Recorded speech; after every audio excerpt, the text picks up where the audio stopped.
Welcome to the Raise Your Energy podcast. My name is Lange and I'm your host and energy expert. We are going to talk about the push, push, push mentality that a lot of people live by and what the consequences are. I share with you my not so secret recipe for how I bring more balance into my everyday life. So let's get started.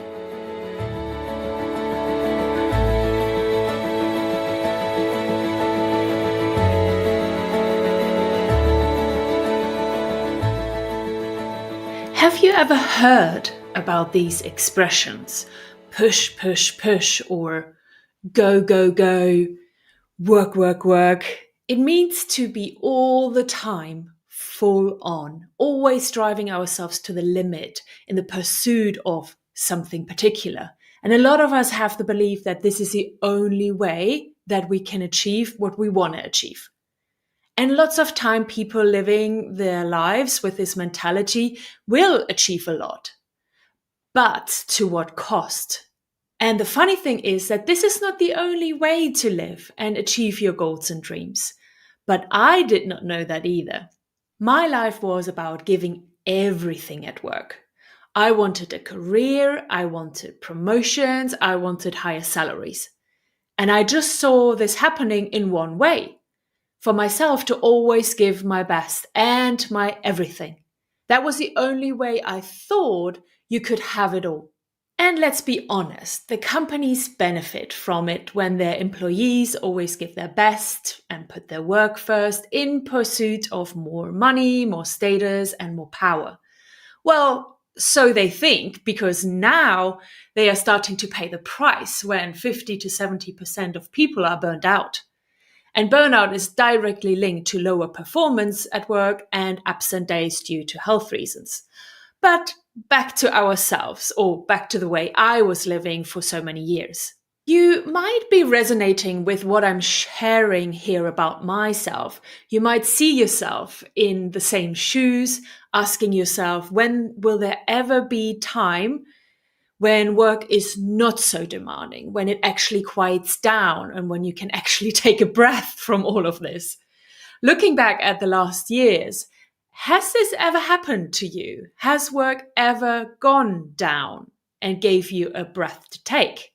If I look back at my years in employment, I can say, nope, that never happened. But I can say as well that I never let it happen. If I was in a situation where work did slow down and I could take some time to recover, to reset, and to rest, I would go out looking for more work, for new opportunities, and for more responsibility to prove myself, right? If I have the belief that I can just have a thriving career when I work, it makes sense for me to keep raising my hand for new projects or start looking for the next promotion when work actually does slow down a bit. If this does not really sound like you, I invite you to look at the rest of your life and see if you do have an area in your life outside of work where you do live by the mentality of go, go, go. Maybe it's sport or fitness. Maybe you are the kind of person that goes to spinning 5 or 6 times per week, just as an example. This is a typical area in people's lives where we can push and we think that this is good for us, that this is how we grow and how we develop. And like with the working example, on the outside, it always looks like we do. And the same mentality can actually show up as well in your life when you look out for others.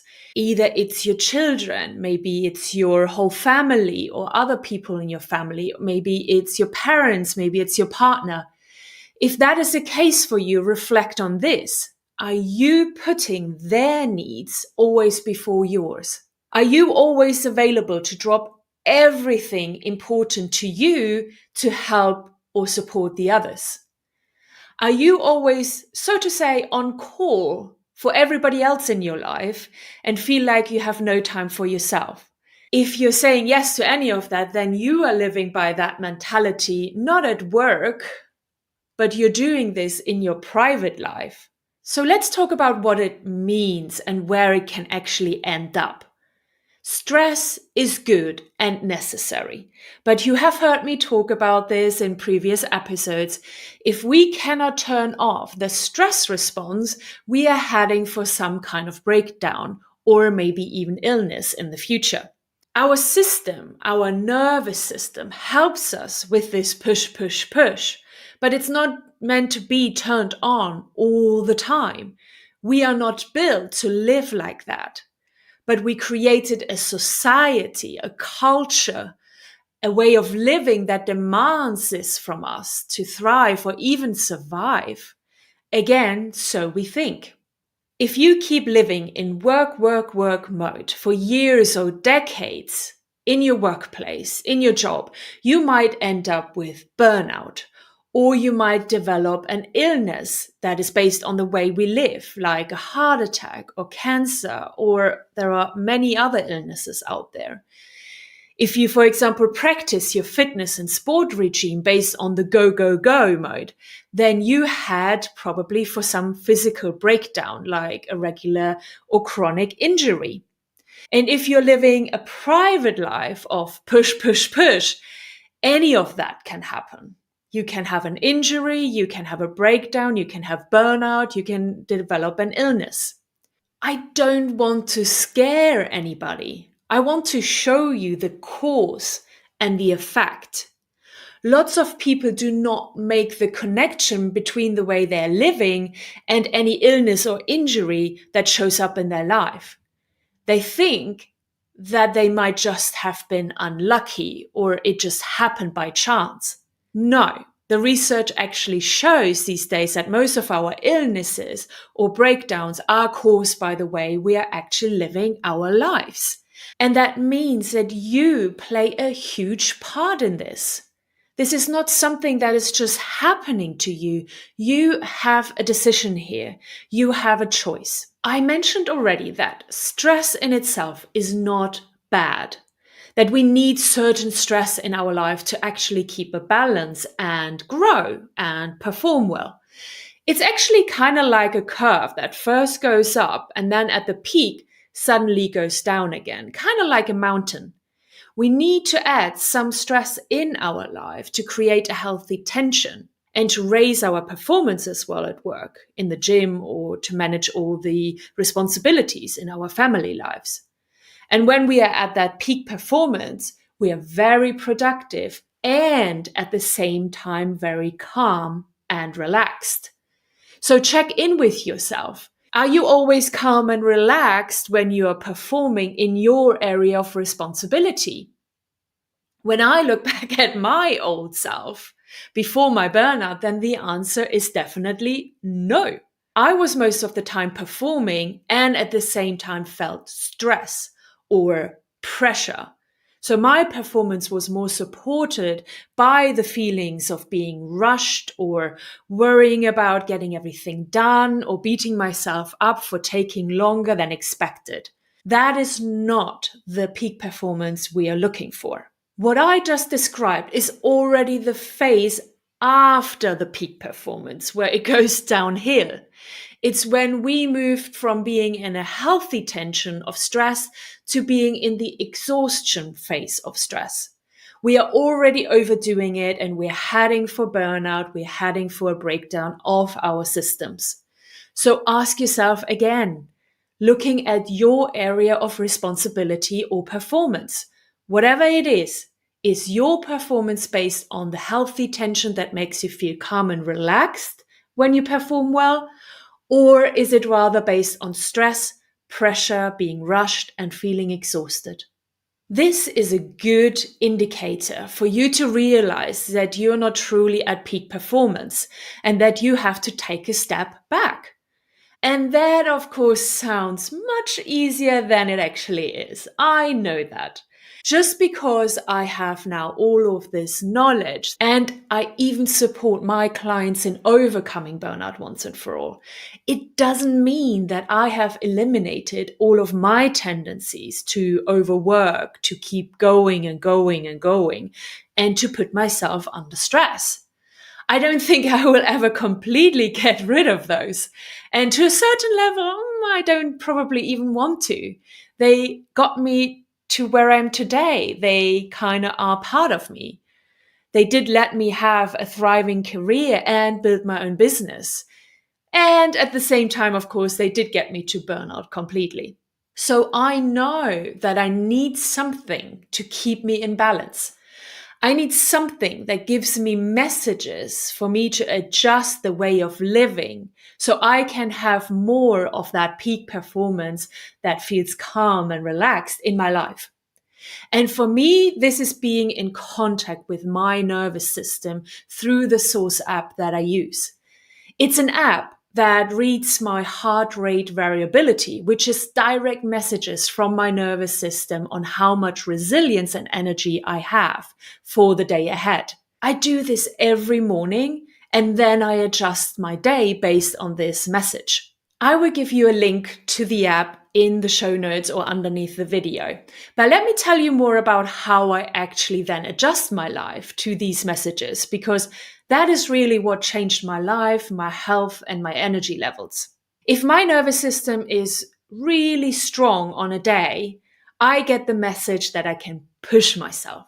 For me, that means I can step out of my comfort zone. I can do that physically, but as well emotionally and mentally. I can push myself a bit when it comes to working, and I have extra energy to tackle difficult tasks or even difficult conversations. When my nervous system is balanced out nicely, my day is focused on maintaining that state. So I will go about my day, well, in a very usual, normal way. My new usual, my new normal, not my old self, obviously. It means that I keep to my well-being practices like meditation or yoga, and I go through a balanced day of work. And when my nervous system is unbalanced or weakened from previous stress, I receive the message that I have to take a step back and recover and restore on that day. And I do take these days now very seriously. I make conscious choices and adjustments to give myself more recovery time. And I will not push myself in any areas of my life if I can help it.